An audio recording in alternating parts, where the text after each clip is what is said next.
সাথী তুমি আমার জীবনে।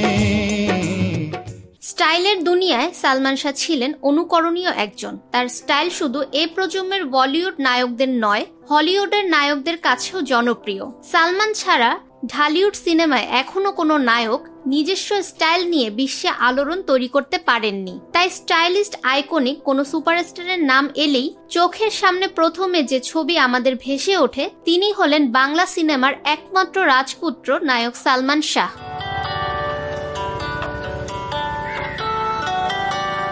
বর্তমানে বাংলাদেশের বাইক প্রেমীদের মধ্যে সবচেয়ে জনপ্রিয় নাম হলো রয়্যাল এনফিল্ড, যা 2025 সালে সবার কাছে দারুণ জনপ্রিয়তা অর্জন করেছে। কিন্তু বাংলা চলচ্চিত্রের অমর নায়ক সালমান শাহ এই বাইক ব্যবহার করেছেন 90 দশকে।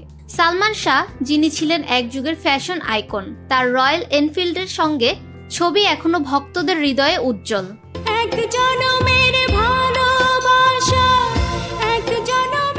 মজার এই তথ্য সামনে নিয়ে এসেছে royal Enfield fan club Bangladesh নামের একটি পেজ।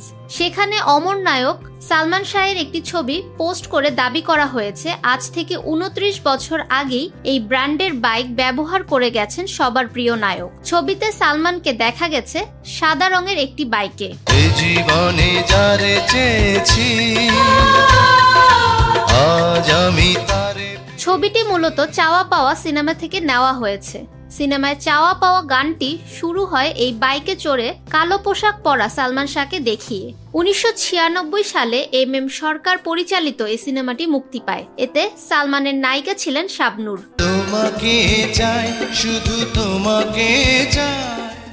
রয়্যাল এনফিল্ডে চড়া ছবিটি পোস্টে সালমান ভক্তরা মন্তব্যের বন্যা বইয়ে দিয়েছেন। এক নেটিজেন লিখেছেন, এজন্যই সালমান শাহকে উত্তরাধুনিক নায়ক বলা হয়, তিনি ছিলেন সময়ের চেয়ে অনেক বেশি এগিয়ে।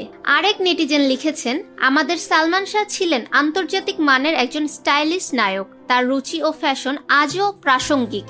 আজ তোর জীবনটাও তোর খাতা ছেড়ে চলে যাবে। বাবা, আমি ভুল করেছি, আমাকে মাফ করে দাও। এভাবেই প্রিয় নায়ককে 29 বছর আগে বর্তমানে trendy stylish bike royal Enfield চালাতে দেখে সালমান ভক্তরা বন্দনায় মেতেছেন এবং উচ্ছ্বাস প্রকাশ করেছেন।